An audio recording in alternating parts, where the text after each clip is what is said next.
नमस्कार, स्वागत है आपका संवाद 365 में। आपके साथ मैं हूं दिग्विजय सिंह चौहान। हाजिर हूं उत्तराखंड की खबरों को लेकर। आइए नजर डालते हैं उत्तराखंड में क्या कुछ खास चल रहा है, क्या कुछ उत्तराखंड की खबरें हैं। जोशीमठ के मलारी सुमना बॉर्डर पर ग्लेशियर टूटने की खबर पर प्रदेश सरकार अलर्ट हो गई। सीएम तीरथ सिंह रावत हालात का जायजा लेकर मलारी से जोशीमठ हेलीपैड पहुंचे। जानकारी के अनुसार सुमना बॉर्डर पर जहां हिमखंड टूटा, वहां बीआरओ के मजदूर सड़क निर्माण में लगे हुए थे। सूत्रों के अनुसार सेना आईटीबीपी के द्वारा 384 मजदूरों को सुरक्षित निकाल लिया गया है। आधा दर्जन से अधिक मजदूरों की मौत की खबर है। वहीं प्रशासन लगातार नजर बनाए हुए है।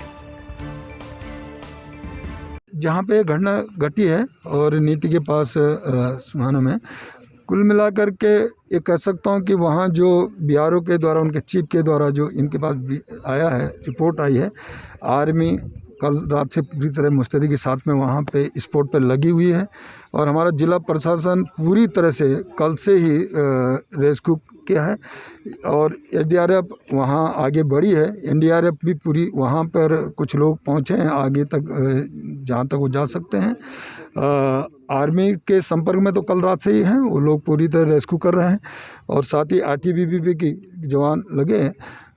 अभी तक जो रिपोर्ट है कि जो लगभग 400 लोगों की बात जो वहाँ काम कर रहे थे, लेबर जो बीआरओ का, और 391 के लगभग अभी तक पूरी जानकारी जो इनके पास लोग आए गए हैं, जो इधर उधर से पैदल चल करके वो इन कैंपों में पहुँचे हैं, आर्मी के कैंप में, आईटीबीपी कैंप में। और 6 अभी कैजुअल्टी जो हुई है, 6 की जो संख्या अपने पास आई है और 4 लोग अभी घायल अवस्था में हैं। ये अभी तक की जानकारी है, ये रिपोर्ट है।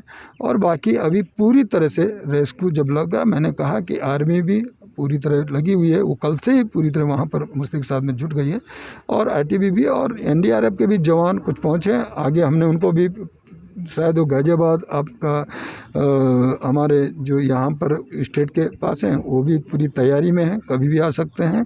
और साथ में जिला प्रशासन, डीएमएसपी, सारा हमने मुस्तैदी के साथ में कल से ही उनको पूरी तरह लगा दिया है, जुटा दिया है और वो पूरी तरह इस रेस्क्यू में जुट गए हैं, लग गए हैं।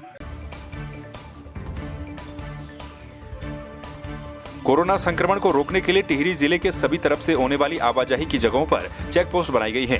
जिले में 12 चेक पोस्ट बनाई गई हैं, जहां पर जांच के बाद ही आवाजाही करने दी जा रही है। राज्य से बाहरी व्यक्तियों को आरटीपीसीआर नेगेटिव रिपोर्ट दिखाने के बाद ही प्रवेश दिया जा रहा है। जिले में प्रवेश करने वाले प्रवासियों की सैंपलिंग और थर्मल स्कैनिंग भी की जा रही है। 12 चेक पोस्ट जिले में बन गई है, जिसमें हम लोग बाहरी राज्यों से आने वाले लोगों को बिल्कुल भी, अगर उनके पास आरटीपीसीआर नेगेटिव रिपोर्ट नहीं है तो उनको आने हम नहीं दे रहे हैं। लेकिन जो ऐसे जनपद के वासी, जो प्रवासी हैं और दूसरे राज्यों में रह रहे हैं, उनको हम बॉर्डर पे सिर्फ उनके इन्फॉर्मेशन ले रहे हैं और ज़्यादा से ज़्यादा मात्रा में हम ये कोशिश करें उनकी टेस्टिंग हो जाए। जो टेस्टिंग से छूट जा रहे हैं बॉर्डर पे, उनका हम डेटा कलेक्ट करके वो आपदा कंट्रोल रूम के पास आ रहा है और आपदा कंट्रोल रूम के माध्यम से फिर हम ये पूरा हमारा ये प्रयास है कि हम उनको होम क्वारंटीन उनका मॉनिटर हो। अगर होम क्वारंटीन की फैसिलिटी उनके पास उपलब्ध नहीं है तो हम इंस्टीट्यूशनल भी फैसिलिटी क्रिएट कर रहे हैं। सहायक निदेशक खेल निदेशालय उत्तराखंड कृष्ण कुमार का बीती रात को कोरोना के चलते निधन हो गया। वो ऋषिकेश के अपने घर पर ही आइसोलेट थे। उनके पास नरेंद्र नगर में टिहरी जिले का जिला क्रीड़ा अधिकारी का चार्ज भी था। वे 2016 से टिहरी के जिला क्रीड़ा अधिकारी के पद पर तैनात थे। सतपुली तहसील में 2 कर्मचारियों के कोरोना पॉजिटिव आने के बाद तहसील 3 दिन तक के लिए बंद कर दी गई। उप जिलाधिकारी संदीप कुमार का कहना है कि तहसील में 2 कर्मचारियों के कोरोना पॉजिटिव आने पर उन्हें कोविड केयर सेंटर सतपुली में आइसोलेट कर दिया गया। वहीं बाकी सभी कर्मचारियों की भी सैंपलिंग की जा रही है और तहसील परिसर को सैनिटाइज किया जा रहा है। तहसील सतपुली में काम करने वाले 2 कार्मिक, रजिस्ट्रार कानूनगो श्री सुरेंद्र सिंह जी तथा नायब नाजिर श्री राज कपूर गोसाई कोरोना पॉजिटिव पाए गए हैं। उन दोनों को डीसीसी सतपुली में आइसोलेट किया गया है तथा हमने संपूर्ण तहसील कर्मचारियों की सैंपलिंग करा दी है तथा उनकी कॉन्टैक्ट ट्रेसिंग भी चल रही है। अगले 3 दिनों के लिए तहसील को बंद किया गया है तथा तहसील को सैनिटाइज किया गया है। मेरी जनता से यही अपील है कि वो कृपया मास्क का प्रयोग करें, हाथों को सैनिटाइज करें तथा 2 गज की दूरी का पालन करें।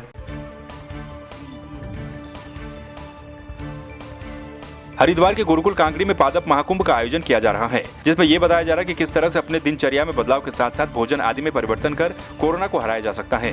गुरुकुल के भेषज विज्ञान विभाग में औषधीय पादप महाकुंभ का आयोजन किया गया, जिसमें ऑनलाइन हेल्थ कैंप के जरिए डॉक्टर अश्विनी कुमार ने विभिन्न प्रकार की जानकारियां दी।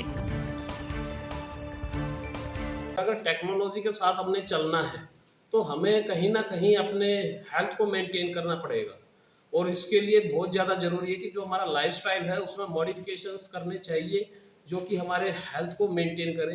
पुराणों में भी कहा गया है कि स्वस्थ शरीर में ही स्वस्थ मस्तिष्क का निवास होता है।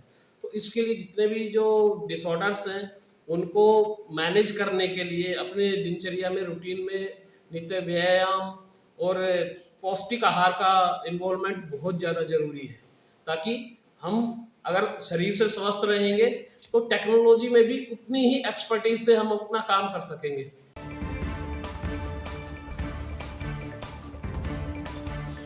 हरिद्वार में चल रहे कुंभ में लाखों भक्तों ने गंगा में डुबकी लगाई। 27 अप्रैल को चौथा शाही स्नान होने जा रहा है, जिसमें उत्तराखंड और उत्तर प्रदेश से सबसे ज्यादा लोग कुंभ में शामिल हो रहे हैं। वहीं पिछले 24 घंटे में रिकॉर्ड मौतें उत्तराखंड में हुई हैं।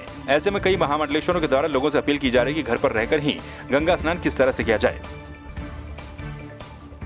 उसी प्रकार से होगा, थोड़ी भीड़ कम रहेगी, क्योंकि इस समय देश में का सारे विश्व में जो संकट आया है कोरोना महामारी का, उसी के देखते हुए सभी संतों ने ये निर्णय लिया है कि अपने हिसाब से जो है कोरोना करें, भीड़ कम करें।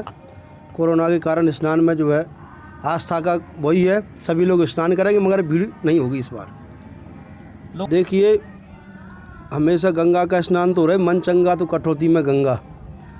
भक्त रैदास ने भी जो है गंगा का स्नान किया घर बैठ करके।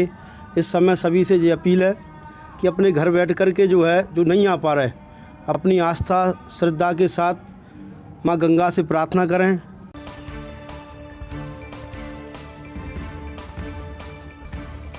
पट्टी दोगी क्षेत्र के गुलर गजा रोड पर घेराधार से ऋषिकेश जा रही एक बोलेरो 9 से 10 बजे के बीच पजे गांव के पास अनियंत्रित होकर 500 मीटर गहरी खाई में जा गिरी। हादसे में चालक सहित 2 लोग घायल हो गए।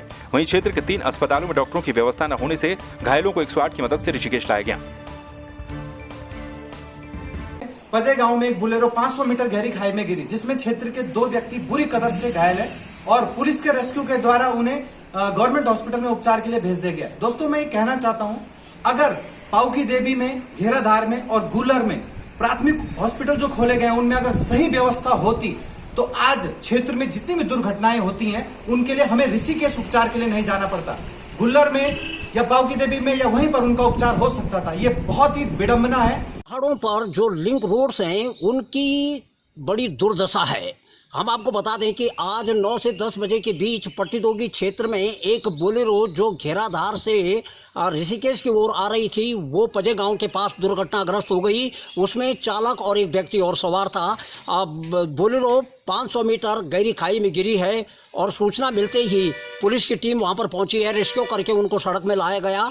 और पट्टीदोगी क्षेत्र की खास बात ये बता दें हम कि वहां पर 3 प्राथमिक स्वास्थ्य केंद्र हैं, घेराधार में, पाउकी देवी में और गुल्लर में। लेकिन तीनों में न तो डॉक्टरों की सुविधा है, न किसी तरह की दवाई की सुविधा है। वहां के लोगों को ऋषिकेश ले जाना पड़ता है। इन तीनों को ऋषिकेश उपचार के लिए ले जाया गया है। लोगों की मांग है कि ये प्राथमिक स्वास्थ्य केंद्र केवल 100 पीस बन करके रह गए, या तो इनको बंद किया जाए या इनकी व्यवस्था चुस्त दुरुस्त की जाए ताकि यहाँ के लोग इनसे लाभान्वित हो सकें।